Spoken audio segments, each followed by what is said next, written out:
किस्मत में रोना क्यों लिखा। तकलीफ हो रही है मुझे देख के यहाँ।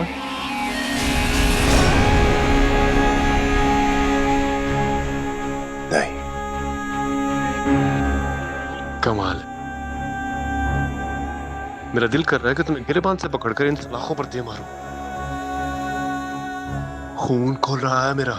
बस जज साहब, no cover ups, no arguments, nothing to prove. मैं चाहता हूं आप मुझे कड़ी से कड़ी सजा दें, मुझे सजाए मौत दें। लगता है आपका एतमाद मीर शाह पर कम हो गया है। मीर शाह पर से एतमाद खत्म हो गया है।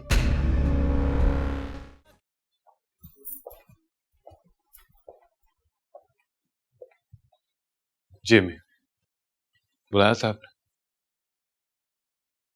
हाँ मैंने बुलाया था। हानी मेरे पास बैठो।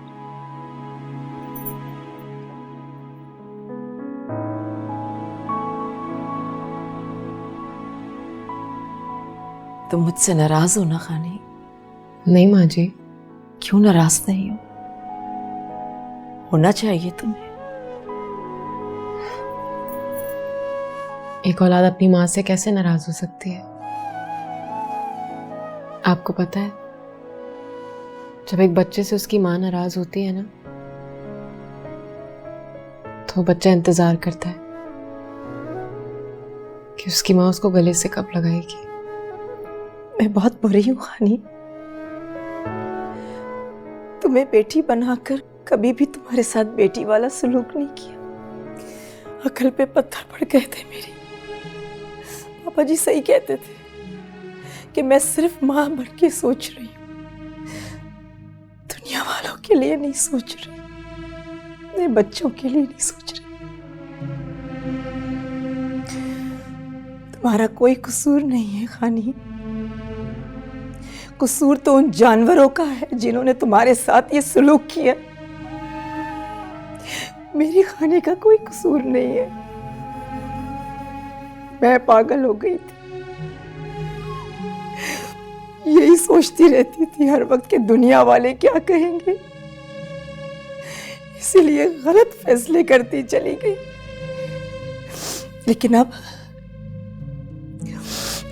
लेकिन अब मैं तुम्हारे साथ हूं खानी। सिर्फ एक माँ नहीं है बल्कि दोनों माएं हैं।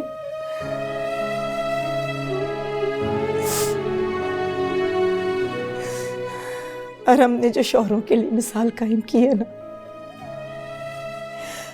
मैं भी सब सासों के लिए मिसाल कायम करूंगी कि सास बुरी नहीं होती, नहीं बुरी होती सास। दुनिया वाले उसे बुरा बनाते, माशरा उसे बुरा बनाता।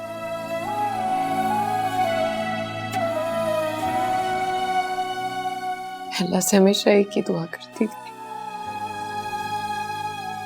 कि मेरी जैसी किस्मत किसी लड़की की ना करना। लेकिन आज मैं दुआ करती हूँ कि मेरी जैसी किस्मत अल्लाह हर लड़की को दे।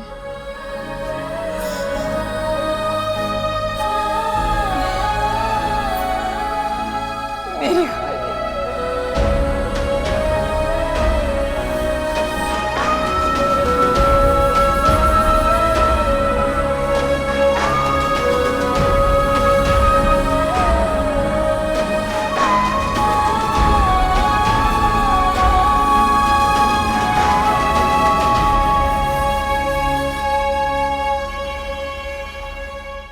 मीर शाह और उसकी फैमिली जो हथकंडे इस्तेमाल कर रही है वो तो सबके सामने है ही। जाहिर सी बात है कि ये सारे के सारे हथकंडे टाइम गेन करने के लिए किए जा रहे हैं। पर सवाल ये उठता है कि क्या अदालत इस बार इन हथकंडों को इग्नोर करेगी या नहीं। सवाल ये उठता है कि क्या इस बार भी वही होगा जो हर दफा होता आया है कि सिर्फ तारीख मिलेगी, फिर तारीख और फिर तारीख। सवाल यह भी है कि क्या इस केस के खत्म होने के बाद अवाम को यकीन आएगा कि उनके खड़े होने से मुल्क के ठेकेदारों को यह बताया जा सकता है कि इस जुल्म का यह निजाम अब नहीं चलेगा। सवाल बहुत हैं और जवाब भी हम सब जानते हैं, लेकिन फिर भी हम सब श्योर तो हैं कि सारिम कत्ल केस का अंजाम क्या होगा। क्या यह केस मुकर्ररा टाइम पर क्लोज होगा या फिर ऐसे ही कुछ होगा कि कोई और गर्मागर्म न्यूज आएगी और यह केस उसके नीचे दब जाएगा। इन तमाम थॉट प्रोवोकिंग क्वेश्चंस के साथ अपने मेजबान शहूद को प्रोग्राम सियासत से इजाजत दीजिए। अल्लाह निगहबान। सोनिया, हमने तो कभी सोचा भी नहीं था कि हम ये सब कुछ कर सकेंगे। काश ये पहले कर लिया होता, खाने की बात पहले मान ली होती तो ये चंद साल जो बुरे और परेशानी में गुजरे हैं ये भी ना गुजरते। सही कह रहे हैं आप, लेकिन शायद उस वक्त जो कुछ हुआ उस वक्त के हिसाब से ठीक था सलमान। और हमें क्या मालूम था कि हमारी खानी की आवाज इतनी मजबूत है कि वो सब कुछ हिला कर रख देगी। और खानी को सीसा पिलाई दीवार बनाया है सोनिया, और हमने।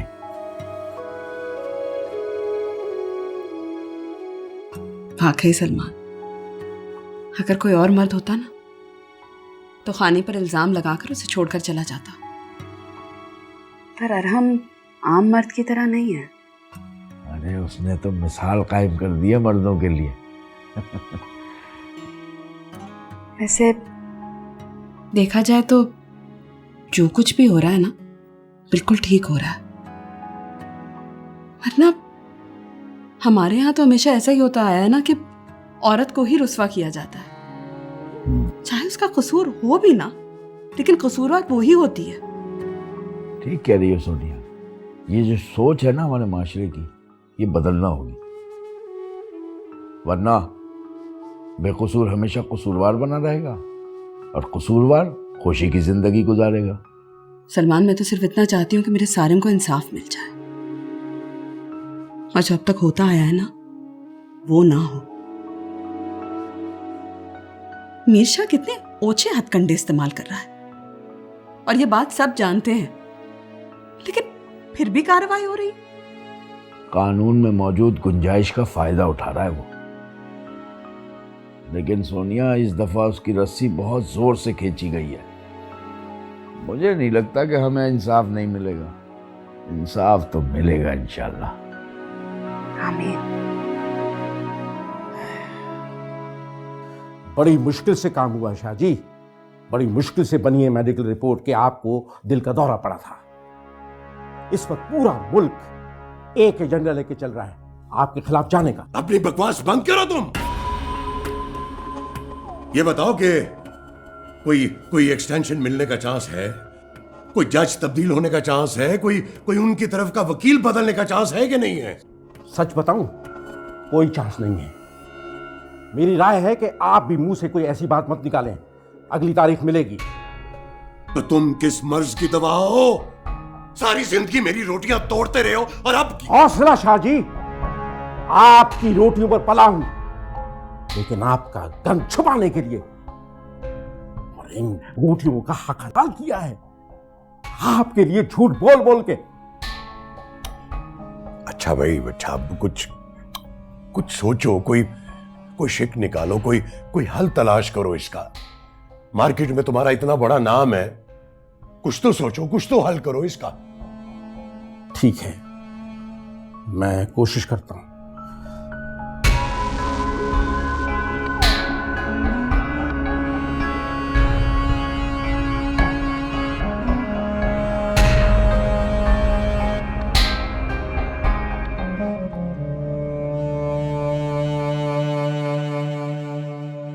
क्या बात है?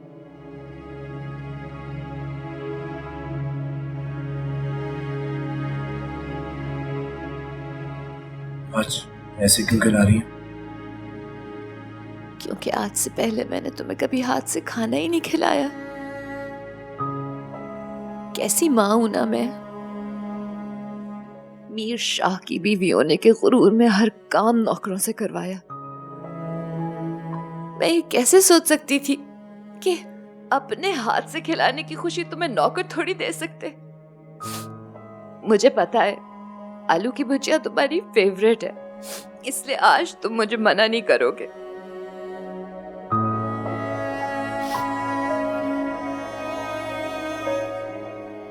कहीं इसलिए तो नहीं खिला रही कि आपको लग रहा है ये आखिरी मौका है? नहीं हादी, मामा से ऐसी बातें नहीं करो, मेरा कलेजा फट जाएगा। ऐसे पता नहीं कितनी माओं के कलेजे चलने किए हैं मैंने, और शायद मेरी सबसे बड़ी सजा भी यही है कि आज मेरी माँ भी उनमें से एक है।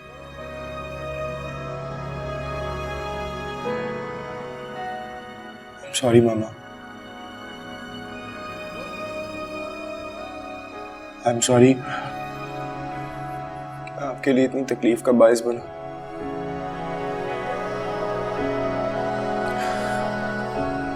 आपके आदि ने आपकी दुनिया को जहन्नुम बना दिया।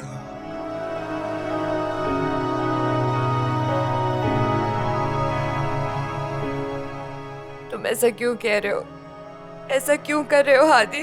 मैं तो बस इसलिए ऐसा कह रहा हूँ कि मुझे लगता है कि शायद मेरे एतराफ़ जुर्म से मेरे माँ बाबा की आखिरत संवर जाएगी।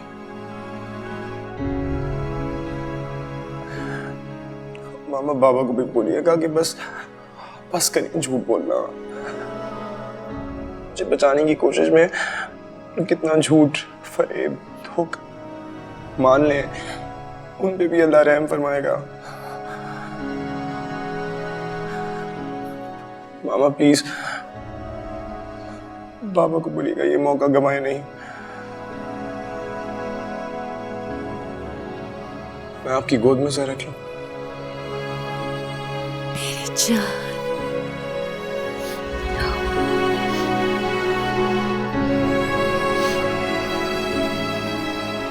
आजा मेरा बेटा, मेरा बेटा। हादी, अम्मा की जान। उनको बोलिएगा ये मौका नहीं गंवाए, नहीं गंवाए ये मौका। सुकून मिलेगा।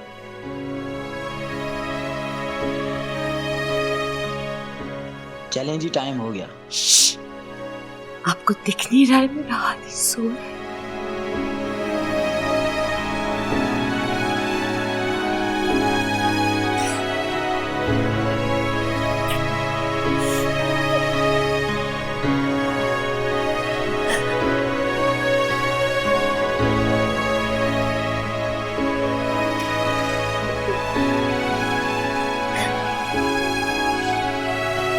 इश्क दे रोगदा किते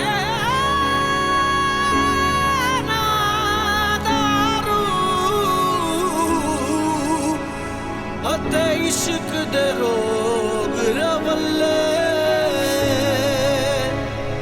अकला शकला वाले कीते ऐसे इश्क ने कमले चले।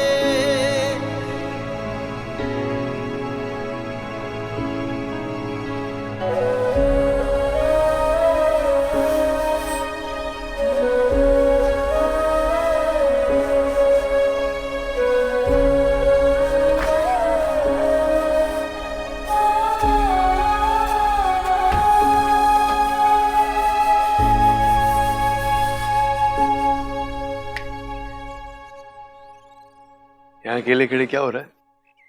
कुछ नहीं, बस अपनी आज़ादी और अपने सुकून को महसूस कर रही हूँ। खानी शायद तुम कभी समझ ही ना पाओ कि तुम्हें उस सुकून में देखकर मुझे कितना करार मिलता है। अच्छा, कितना? जितनी इस समंदर में लहरें हैं, जितने आसमान में तारे हैं, और जितनी इस जमीन में मिट्टी के जर्रे हैं, और जितने। अच्छा बस बस बस, ये इतनी गहरी बातें कहाँ से सीख ली आपने?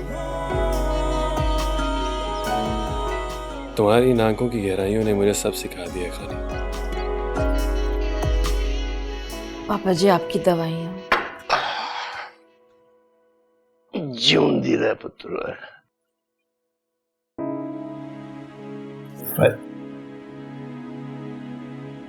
तू बड़ा चंगा कीता पुत्र है। Now you look like my real daughter. मेरी बेटी है तू। पापा जी गलती हो गई थी मुझसे। आप बिल्कुल ठीक थे, हानि का कोई कसूर नहीं था।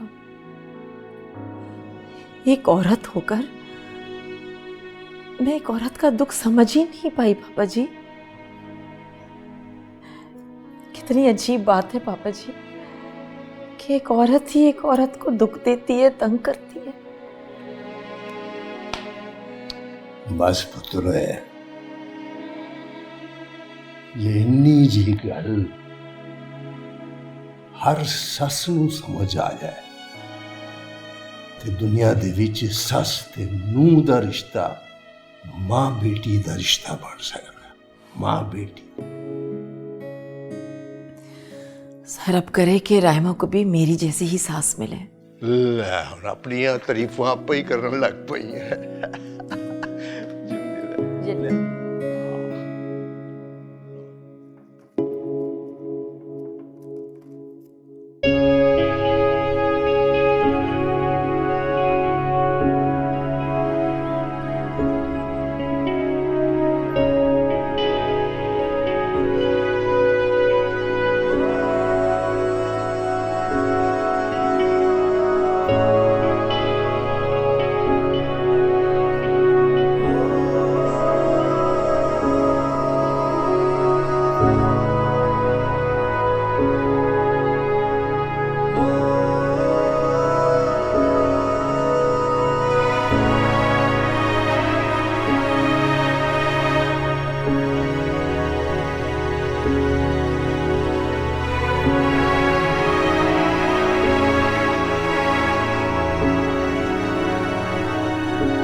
ये जो फूल खुशबू लग रहा है ना हादी,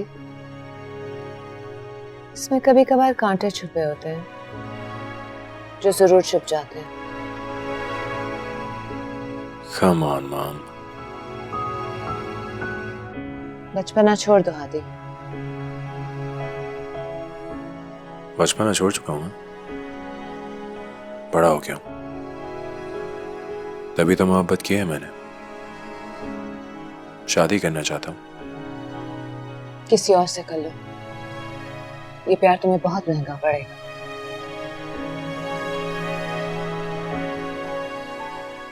आपको पता है ना माँ, हादी अपने लिए सस्ती चीजें चूज करता भी नहीं है। जानती हूँ हादी, और इसीलिए मना कर रही हूँ क्योंकि ये जो रास्ता तुमने इख्तियार किया है ना, ये मुश्किल नहीं, नामुमकिन है।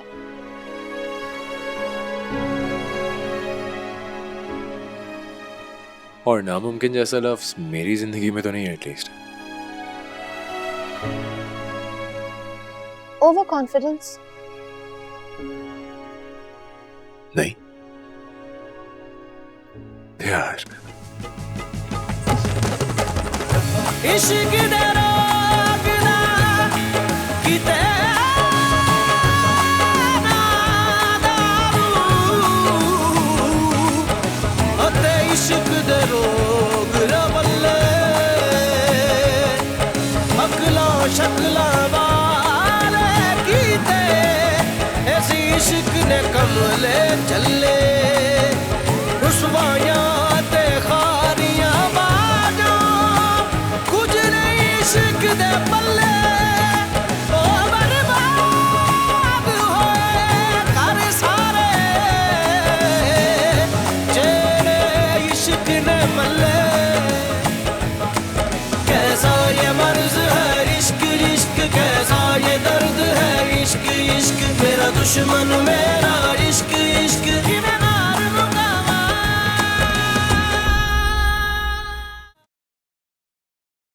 बाबा वो मैं और अरहम आपसे कुछ बात करना चाह रहे थे। बोलो बेटा। एक्चुअली अंकल, बात सना के बारे में है। सना के बारे में? जी मामा, सना के बारे में।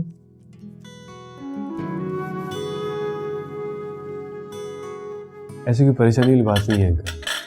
एक्चुअली वो सना आपसे खुद बात करते हुए झिझक रही थी, उसने हमसे कहा कि हम दोनों आपसे बात करें। बोलो बेटा। बाबा, वो सना को वही स्कॉलरशिप मिली है जो सारिम को मिली थी।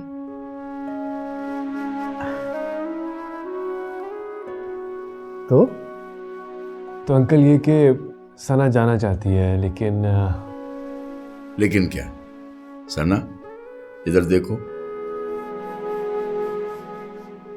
सना, बाबा कुछ कह रहे हैं? अरे मैं तो समझता था मेरी बेटियां मेरी दोस्त है, हमने कोई गैप नहीं है,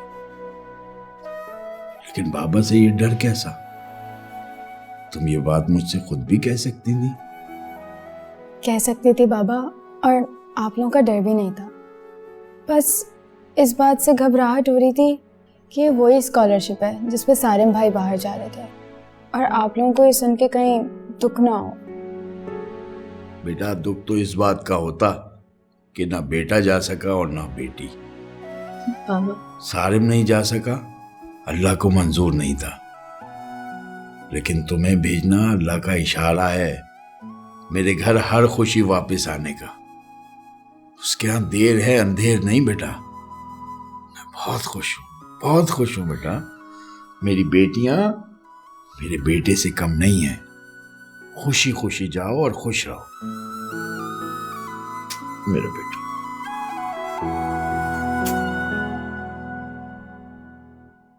ऐसा लगता है जैसे सारिम को मुझसे लेकर खुदा ने मुझे अरहम की शक्ल में एक बेटा वापस दे दिया। बेटे, जिस तरह तुमने इन दोनों के सर पे हाथ रखा है ना, शायद एक भाई ही रख सकता है।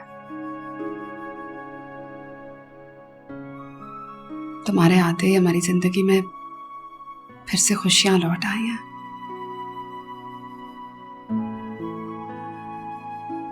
खुश रहो दोनों हमेशा।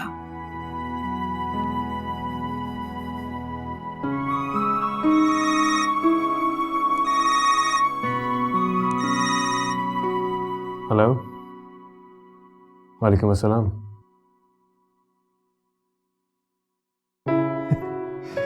That's such a great news. बहुत ही अच्छी खबर सुनाई है आपने। Thank you. जी इंशाल्लाह मुलाकात होगी। अल्लाह हाफिज। कौन था? राना साहब थे। क्या कह रहे थे? वो कह रहे थे कि उन्होंने लाख कोशिश की है, लेकिन अदालत ने उनकी रिक्वेस्ट मुस्तरद करते हुए सुनवाई परसों की रख दी।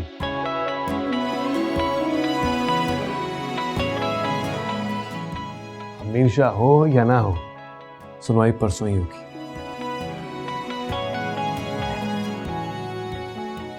तो बहुत ही खुशी की बात है। मैं शुक्राने की नफिल पढ़ के आती हूँ।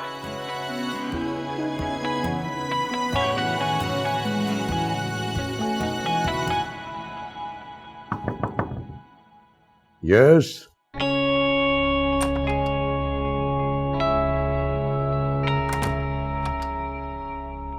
अस्सलाम वालेकुम शाह जी। अस्सलाम वालेकुम बेगम साहब। वालेकुम अस्सलाम। क्या खबर लाए हो? खबर कुछ अच्छी नहीं है शाह जी। परसों हमारी नेक्स्ट हियरिंग है, उन्होंने हमारी रिक्वेस्ट रद्द कर दी है आपकी बीमारी की।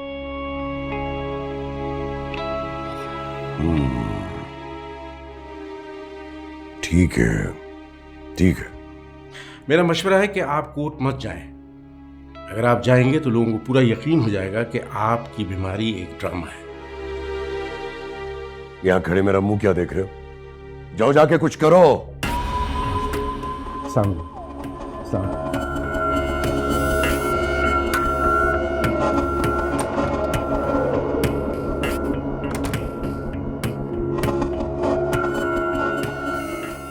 आपका बेटा जेल जा सकता है, मगर मीर शाह अभी भी कोर्ट ना जाने के बारे में सोच रहे हैं। तो क्या करूं? जद्दी पुश्ती नाम मिटने दो। जद्दी पुश्ती तो तब बचेगा ना जब तुम्हारा बेटा जिंदा बचेगा।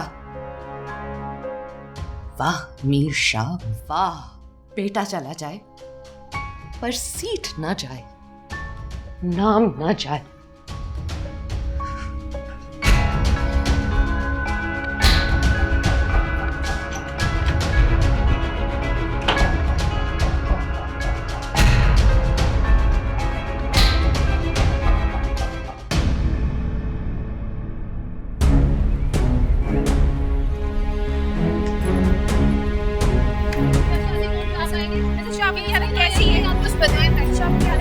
कोर्ट जा पाएंगे? मीर शाह की तबीयत बहुत नासाज है, वो कोर्ट नहीं जा पाएंगे। No more questions. Madam please बताइए। मैडम प्लीज जवाब दीजिए।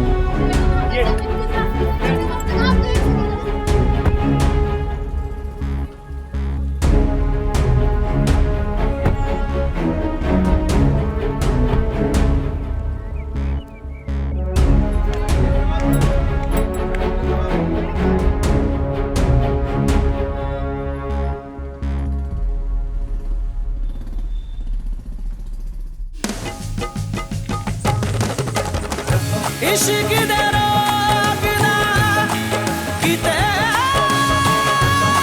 ना दारू अते इश्क दे रोग रवले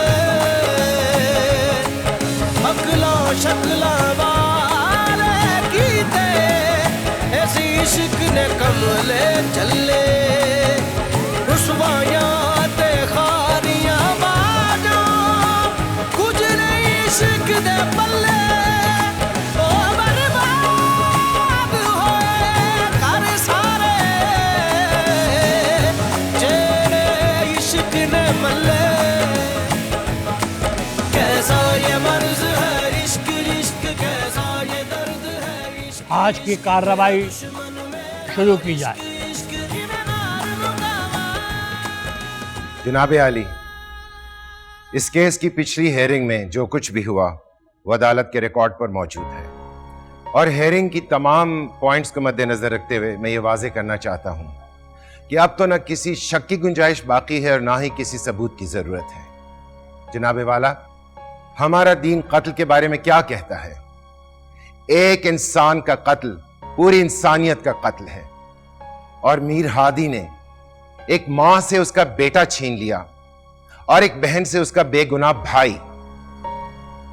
अब तो इस केस में ना किसी डिबेट की जरूरत है और ना ही किसी डिस्कशन की गुंजाइश। अदालत के सामने मीर हादी अपना जुर्म कबूल कर चुका है। इसलिए जनाबे वाला, मुझे आपसे इंसाफ की पूरी तवक्को है। I object your honour. Objection sustained. मेरी गुजारिश है इस अदालत से कि इस केस के कुछ अहम जुज हैं जिनको देखने की बहुत जरूरत है। माय लॉर्ड, मीर हादी का यूं इकरार जुर्म करना एक प्रेशर भी हो सकता है। मेरी इस्तदा है इस अदालत से कि कार्रवाई मुकम्मल की जाए और फैसला सबूत और गवाहों के बयानात को मद्देनजर रखते हुए किया जाए। I object your honour. Objection overrule. मेरी गुजारिश। जज साहब, मुझे कुछ बोलने की इजाजत दी जाए। इजाजत है।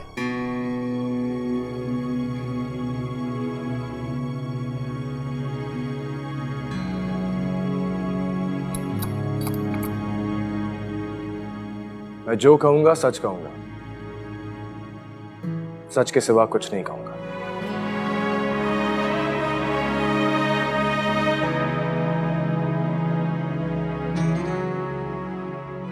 वकील साहब झूठ कह रहे हैं, ड्रामा कह रहे हैं। वही ड्रामा जो लास्ट हियरिंग के वक्त मेरे फादर ने किया, मीर शाह ने, ताकि टाइम गेन कर सके। जब एक गुनाहगार आपके सामने खुद एतराफ़े जुर्म कर रहा है जज साहब, और कह रहा है कि बगैर किसी प्रेशर में बोल रहा है, तो आप क्यों इन झूठे लोगों में अपना टाइम वेस्ट कर रहे हैं? यही तो होता है ना जज साहब कि लोग लॉ की शिकों का फायदा उठा के तारीख ले लेते हैं और आप ना चाहते हुए भी लॉ को मद्देनजर रखते हुए उनको तारीख दे देते हैं। मुझे समझ नहीं आता ये कैसा लॉ है जज साहब जो झूठ के साथ खड़ा हुआ है। सच सिर्फ ये है कि मैं मीर हादी, मीर शाह का इकलौता वारिस, सलमान साहब के इकलौते वारिस सारिम का कातिल हूं।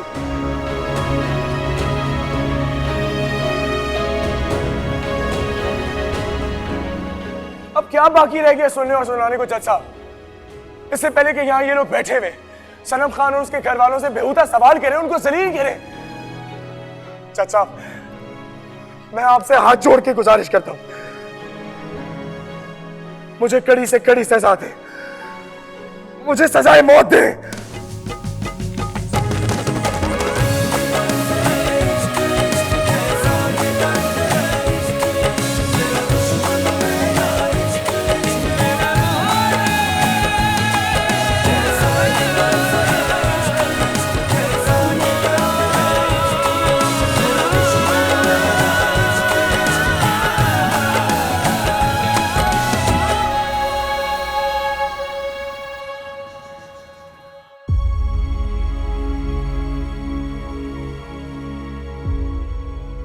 तमाम तफसीलात सुनने के बाद और मीर हादी के अपने खुद एतराफ़ के बाद अदालत इस फैसले पर पहुंची है कि मीर हादी मुजरिम है।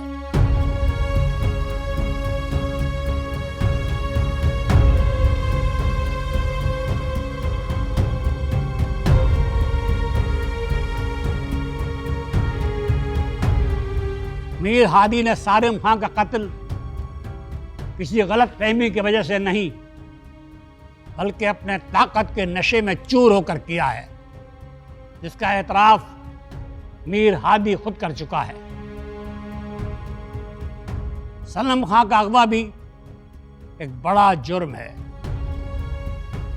इन तमाम जराइम को मद्देनजर रखते हुए कोर्ट ने यह फैसला किया है कि मीर हादी को इन गुनाहों के नतीजे में सजाए मौत दी जाती है। कयामत में तेरा दागे मोहब्बत He'll be hanged till death. लेके उठूंगा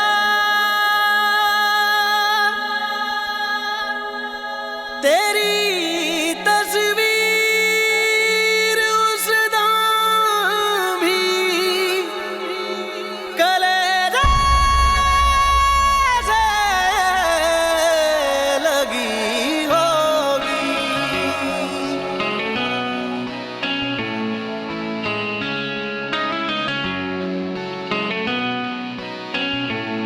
रब्बा तेरी खुदाई हाय रासनाई, दिल ये देता दुहाई, गम से दे तू रिहाई।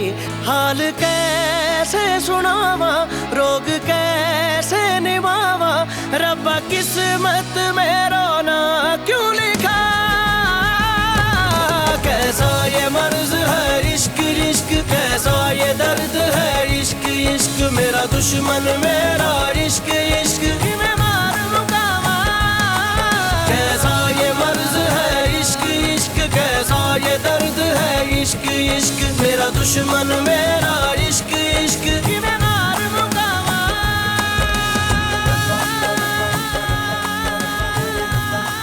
नहीं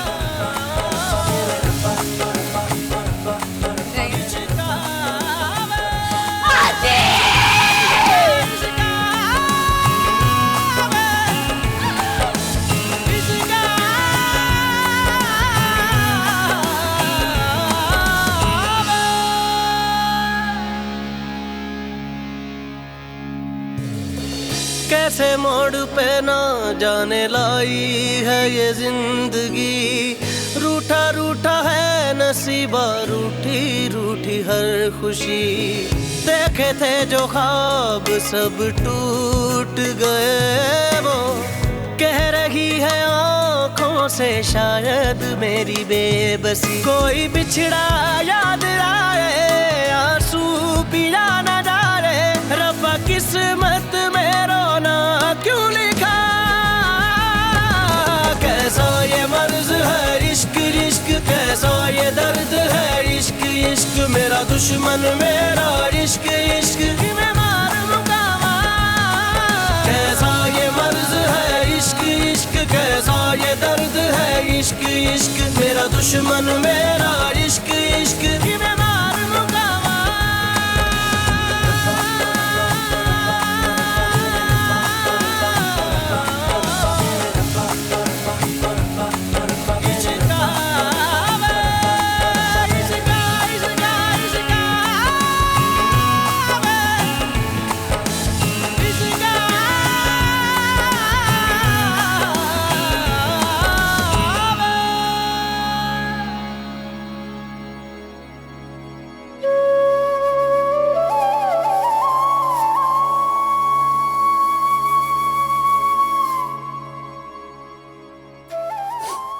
सारिम, आज तुम्हारी बहन फखर से तुम्हारे सामने बैठी है।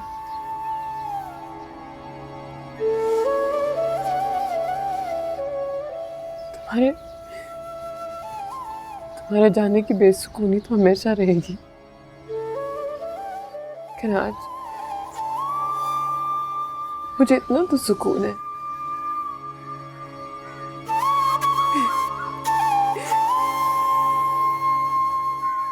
कि तुम्हें इंसाफ दिलवा दिया।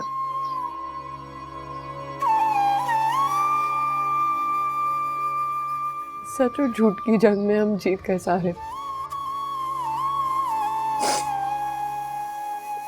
हम जीत गए।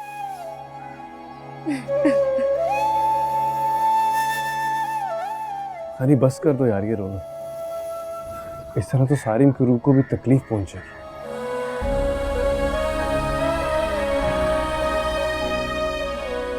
चलो